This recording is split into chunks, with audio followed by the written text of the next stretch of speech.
Bonjour les amis, ici Stan Carré, écrivain et coach en développement personnel. J'espère que vous allez bien.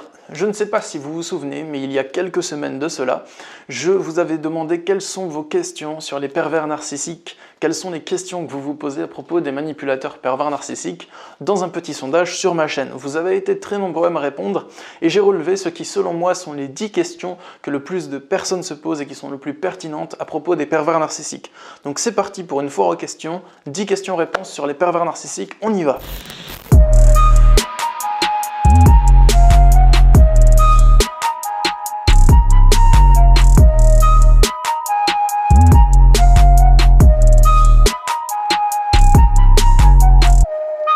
Alors les amis, première question, je lis « Bonjour Stan, est-ce qu'après une séparation, un pervers narcissique peut se faire passer lui-même pour victime d'une pervers narcissique pour attirer une ancienne vraie victime de pervers narcissique dans ses filets? J'espère que vous avez compris. » En gros, la question c'est « Est-ce qu'un pervers narcissique qui a été en couple avec une fille normale, gentille on va dire, peut faire croire à sa nouvelle compagne que son ex était pervers narcissique ? Comme ça, il se fait passer pour une victime de pervers narcissique et il arrive à sortir avec une autre victime de pervers narcissique. Et comme il est pervers narcissique lui-même, eh bien il a décroché le gros lot et c'est facile de trouver une autre victime parce qu'il a endormi sa méfiance. Alors pour te répondre brièvement, oui, c'est quelque chose de courant. Les pervers narcissiques peuvent faire ça, d'ailleurs la plupart le font. La plupart des pervers narcissiques qui rencontrent une nouvelle personne vont dire du mal de leur ex. Ils vont pas forcément dire que leur ex est une perverse narcissique, même si ils peuvent le dire. Mais ils peuvent dire que leur ex était une très mauvaise personne, qu'elle était folle, ils peuvent dire qu'elle était très méchante et qu'elle les a entièrement démolis. Donc soyez vigilants au comportement du pervers narcissique. C'est pas très compliqué. Essayez de voir s'il vous ment, si son discours est en cohérence totale avec ses actes ou s'il vous dit autre chose que ce qu'il fait.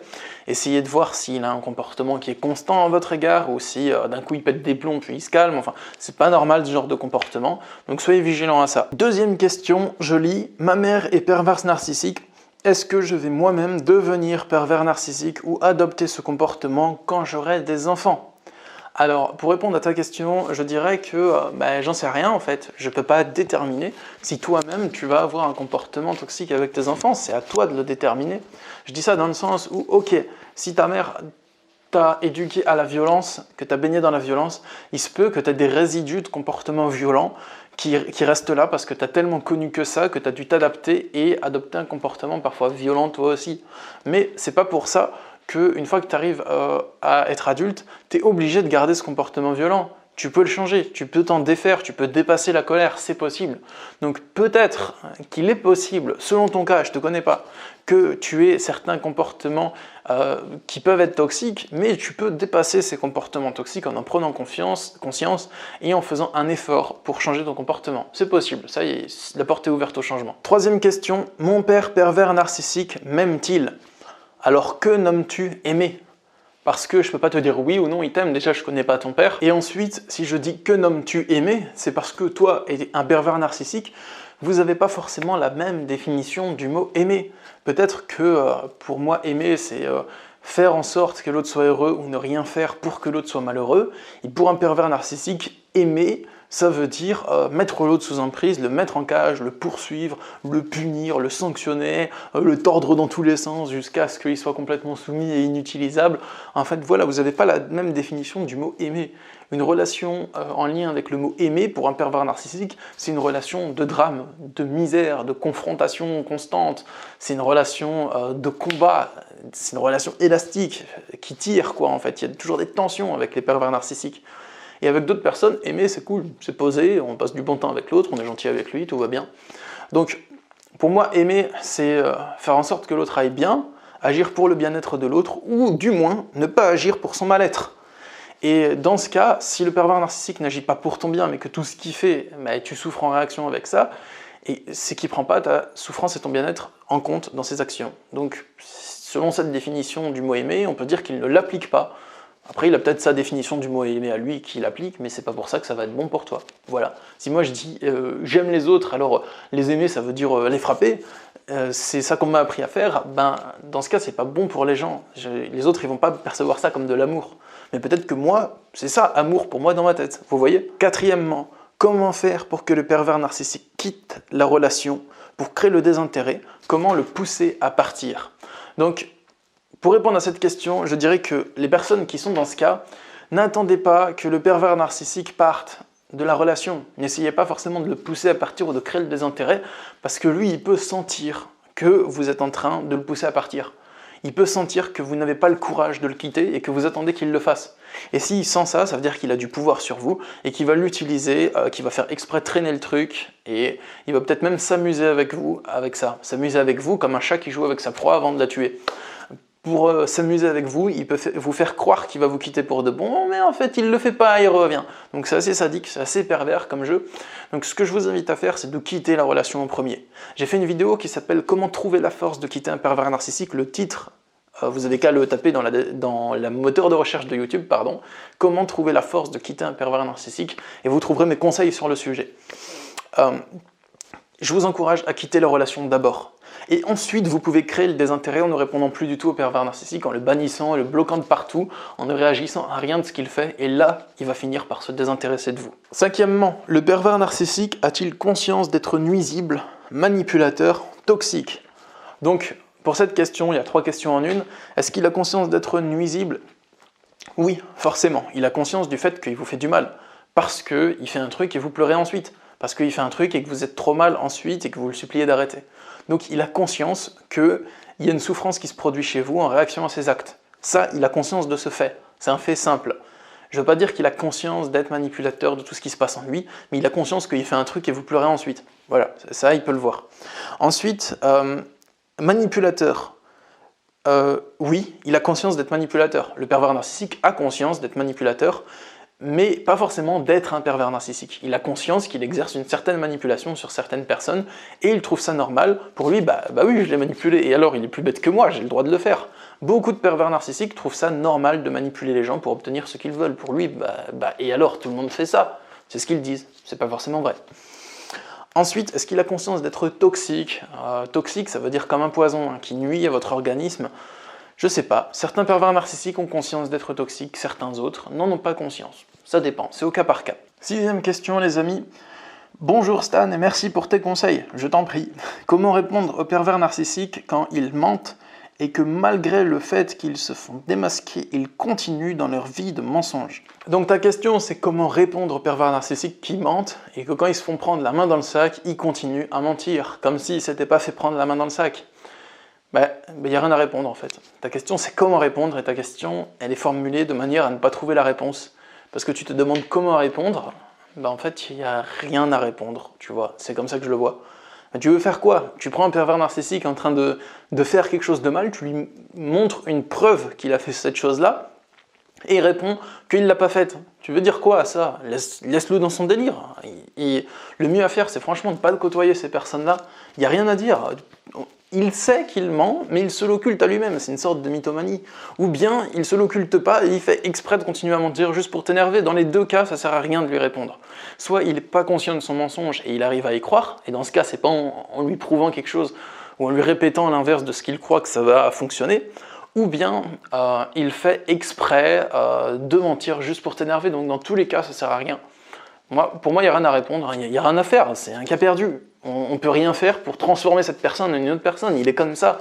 Acceptons sa nature et voyons ce qu'on veut faire avec une personne qui a cette nature-là. Et les amis, si vous souhaitez avoir la réponse à vos questions sur les manipulateurs pervers narcissiques, vous pouvez chercher aussi vos questions dans le moteur de recherche de YouTube avec Stan Carré marqué à côté.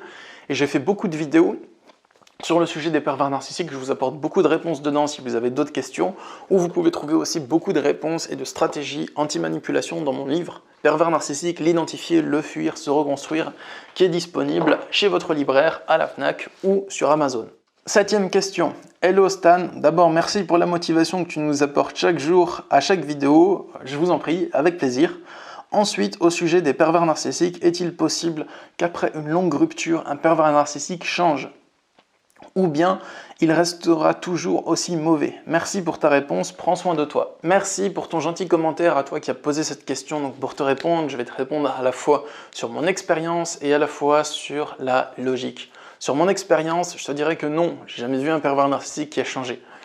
Après une longue rupture, pourquoi est-ce que quand la rupture est longue, il va changer et pas quand la rupture est courte? Dans tous les cas, il ne va pas se remettre en question. Dans tous les cas, il va chercher une autre proie.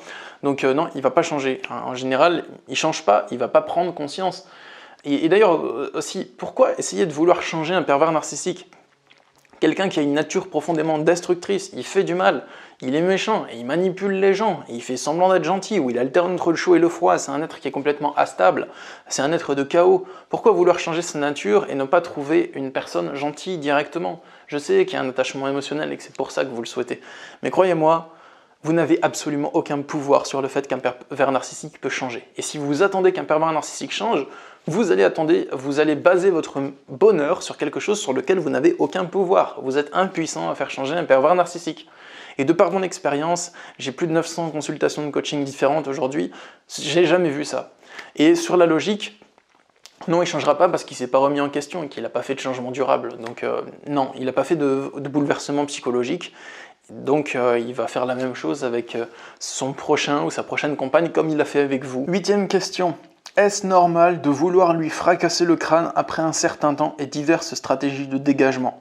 Cela fait-il de nous des gens violents ou est-ce une contamination, une germination du pervers qui s'infiltre en nous?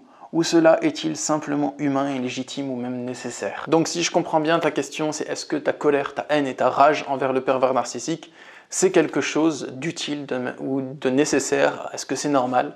Moi, ma réponse, c'est que, normal ou pas, c'est pas important. Si toute la Terre fait quelque chose de bizarre, ça devient la norme, et c'est pas pour ça que ça va être bon. C'est comme l'excision ou l'esclavage. C'était des trucs qui étaient la norme à une époque, et c'est pas pour ça que c'est quelque chose de bon. C'est quelque chose même de complètement absurde. Donc, est-ce que c'est normal de cultiver de la colère et de la haine face à un pervers narcissique? Moi, je dis que ça te fait juste du mal, ça te sert à rien. T'as aucun intérêt à cultiver cette haine et cette colère. Tu peux abandonner ta vengeance, tu peux abandonner ton désir de vengeance, et tu peux le laisser s'en tirer pour tout le mal qu'il t'a fait. Mais c'est pas en pourchassant ou en persécutant le pervers narcissique ou en pensant lui faire du mal que tu vas te faire justice. Il va rien se passer, tu vas juste être en colère et c'est tout. Et après, il n'y aura rien de plus que être en colère et continuer à être en colère et continuer à être en colère. Donc la meilleure chose à faire si tu veux te faire justice, c'est de te faire justice. Pas en voulant faire du mal à un pervers narcissique, ça ne te fera pas justice. Mais plutôt en augmentant ton niveau de justice et d'abondance dans ta vie. Si tu le souhaites, j'ai fait plusieurs vidéos sur la colère, sur comment ne plus la produire. C'est pas ça qui est normal ou légitime. Elle est ni normale ni légitime, cette colère, elle est là. Elle est là et elle fait souffrir. Donc cherche mes vidéos sur la colère dans le moteur de recherche YouTube, tu tapes Stan Carré colère et tu trouveras plein de vidéos que j'ai faites sur le sujet. 9e et avant-dernière question de cette longue foire aux questions sur les pervers narcissiques. C'est pas une foire aux questions, c'est un marathon ça, dis donc. Est-ce que le pervers narcissique nous oublie ou risque-t-il de revenir un jour? J'ai très peur qu'il puisse revenir sachant qu'il m'écrit chaque année pour mon anniversaire. Peux-tu m'expliquer sa stratégie? Bien que je n'ai jamais répondu, ça va faire 2 ans qu'on est séparés et on vit à 100 km l'un de l'autre. J'ai peur de rencontrer quelqu'un, puis qu'il revienne dans ma vie et gâche tout. Merci Stan pour ton travail, et ensuite c'est un gentil message, donc merci, c'est très gentil. Est-ce que le pervers narcissique risque de revenir un jour? Les pervers narcissiques ne font jamais un deuil, donc ils passent jamais totalement à autre chose. Pour eux, il y a toujours moyen qu'il y ait quelque chose qui se repasse entre vous, mais c'est pas pour ça que c'est la réalité, c'est juste ce qui se passe dans leur folie. C'est ce qui se passe dans leur délire, au sens clinique du terme, c'est vraiment ce qui se passe dans leur esprit. Pour eux, il y a toujours moyen que ça se repasse avec l'autre. Même si vous êtes marié, que vous avez des enfants, que vous avez déménagé sur une autre planète, et que vous avez refait votre vie dans une communauté extraterrestre, pour eux, il y a toujours moyen. Hein. Vous voyez, je grossis vraiment le truc, mais c'est comme ça.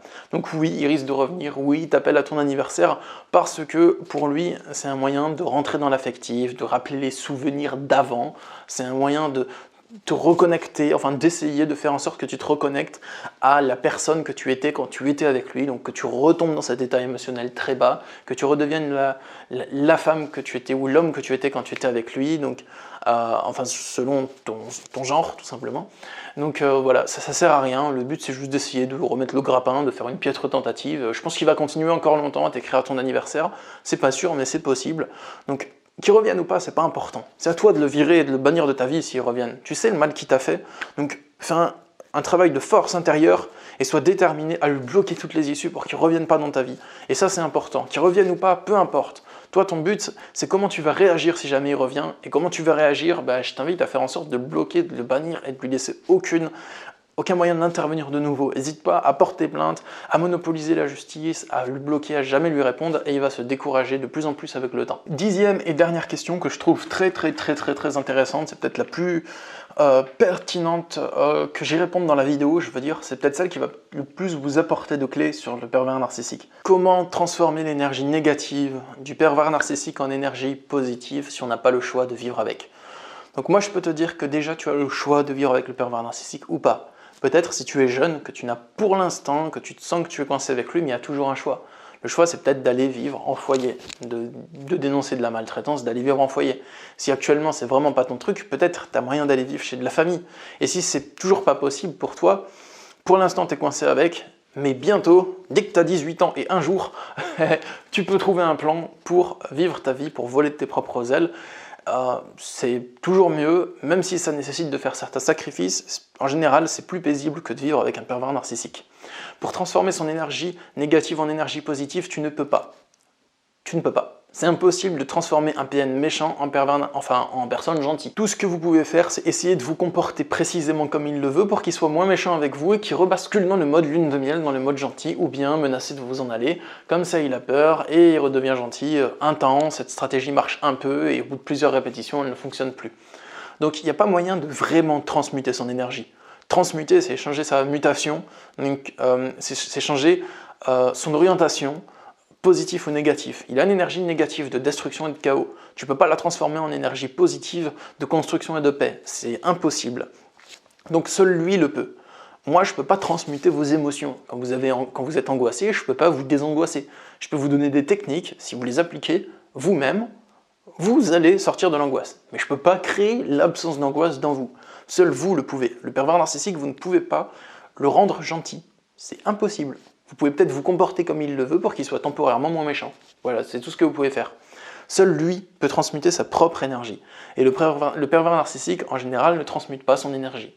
Il ne change pas, il n'évolue pas, il stagne, il garde la même orientation toute la vie et il vieillit très mal. Tout ce que tu peux faire par contre, c'est canaliser son énergie violente sur une autre cible. J'ai fait une vidéo, c'est comment contrer un pervers narcissique, une stratégie d'expert. Celle-là, je vous invite à la regarder si vous êtes intéressé par ce sujet. Comment contrer un pervers narcissique, une stratégie d'expert. Vous pouvez taper ça dans le moteur de recherche YouTube et vous la trouverez. Voilà tous les amis, pour cette foire aux questions sur les pervers narcissiques. J'espère que ça vous a plu. Abonnez-vous à ma vidéo et laissez un petit pouce en l'air si ça vous a plu.